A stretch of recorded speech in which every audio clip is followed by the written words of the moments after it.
Hi everyone, and welcome to the energy update from April 4th through to 11th, 2022.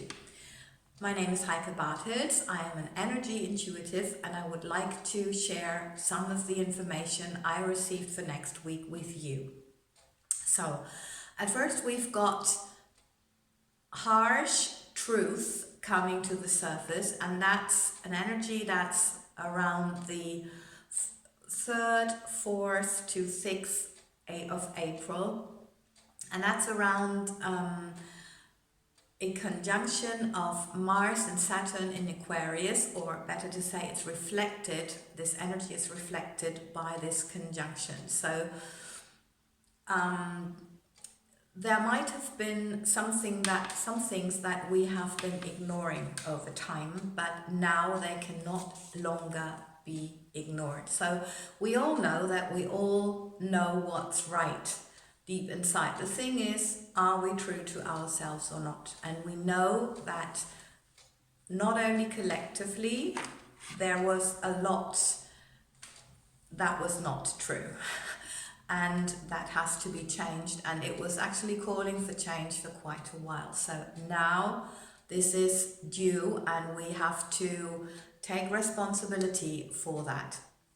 We have to deal with it. We need to be very cautious though, because as we know, Saturn is the brake and Mars is the accelerator. So having those two and Mars on top, the accelerator, we've got to be very careful to be cautious, to not react emotionally, but to use our rational mind.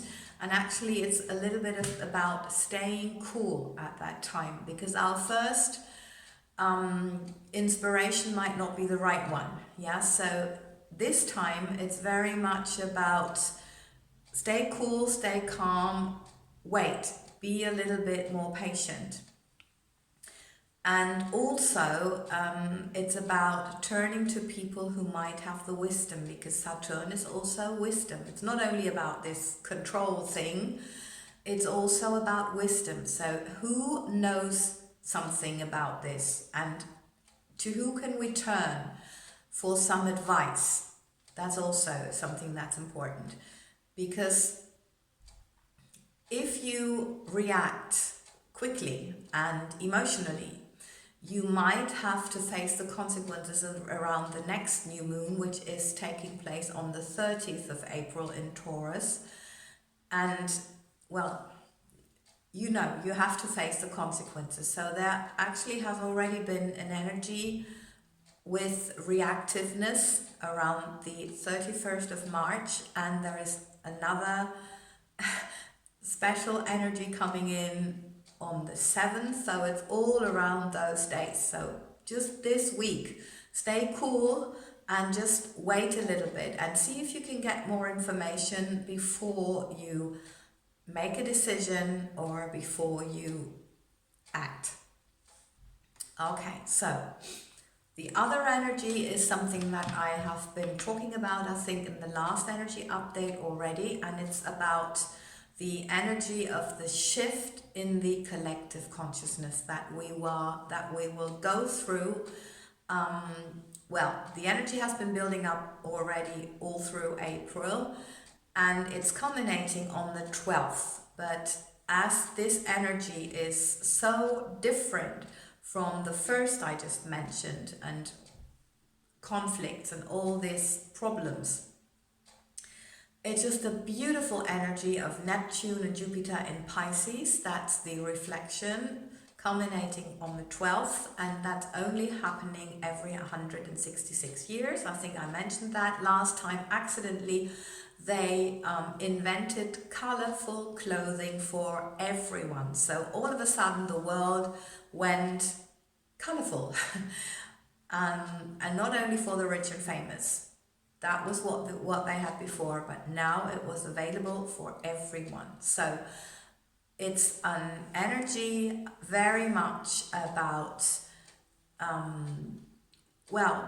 beauty, about fashion, about revolutions in art, but also this time it's very much about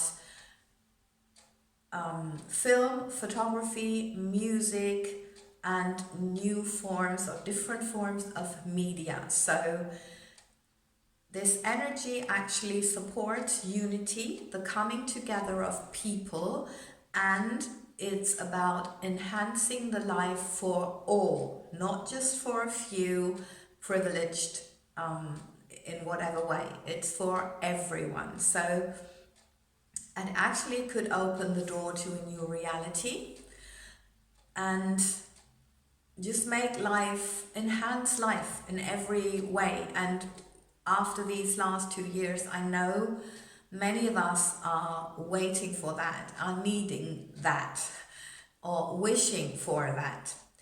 And as we know, energies can always flow in two different directions, so there's always an opposing side to that, and that's reflected in anything that's dealing with energy.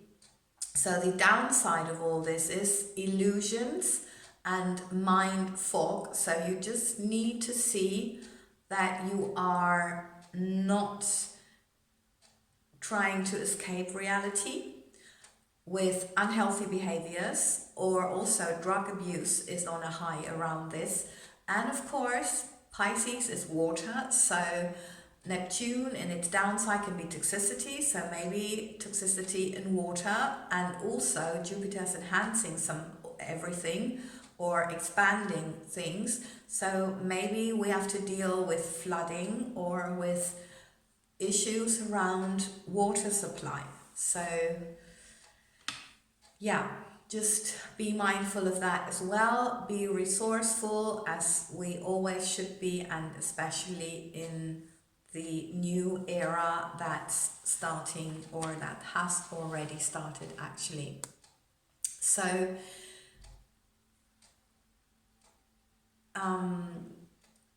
we may come to insights and realizations actually with this time, or around this time, that not everything is black and white, although we have been living in duality for all our life, but that everything is energy and vibration, and therefore really it is neutral.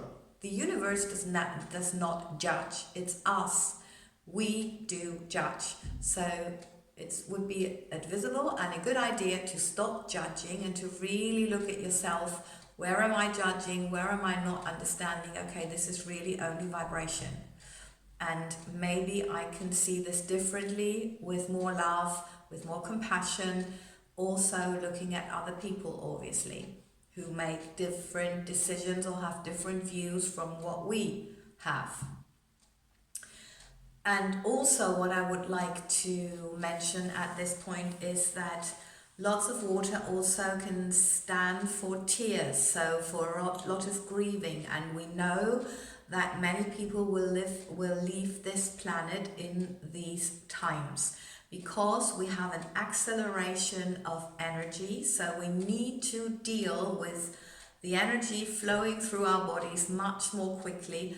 And obviously, this is not something that everyone can deal with. So, and that everyone wants to deal with, apart from not everyone wants to experience the changes that we're going through, not only on a physical level, but just to know it can be just on the physical level that people can't deal with it, not only but also emotionally, that they say, okay, this is not what I want.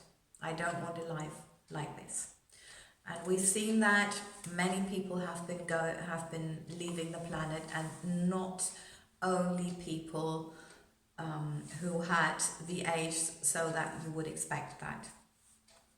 So if you have grieving, just know there is help for you available, and yeah, take the time for the process. Okay, so the message from the masters was they would like us to be inspired by the natural beauty around us. So of course, nature, but to see the beauty they would like us to see the beauty in everything and to go with the flow of life. Nature is always in peace, it's always in harmony. Although there are moments, for example, where nature seems cruel, and we know the laws of nature may sound cruel sometimes. For example, after the Leo attacking her, the gazelle goes back to grazing and is just calm. It's totally different with us human beings. We can be in this war energy of having to defend ourselves, just thinking of someone we don't like, for example. Yeah, so that's a totally different thing.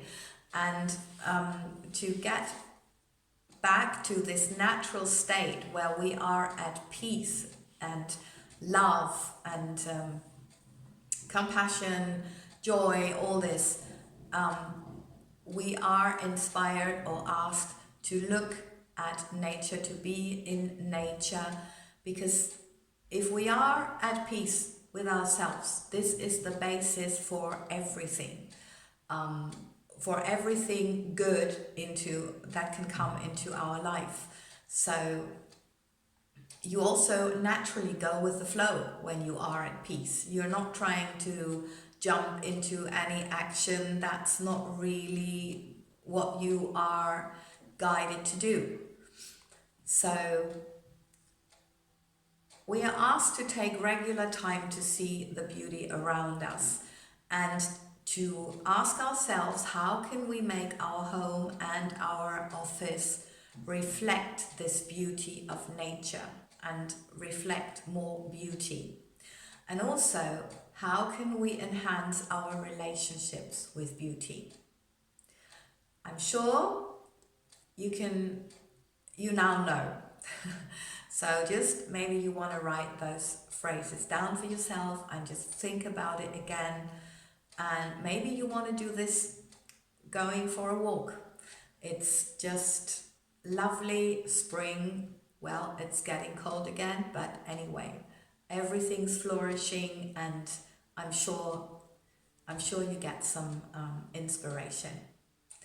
So I hope this was helpful. I thank you very much for your patience and your attention, your time, and of course for being here, for growing this channel so we have more and more and more happy, healthy people on this planet. Lots and lots of love, and have a wonderful week.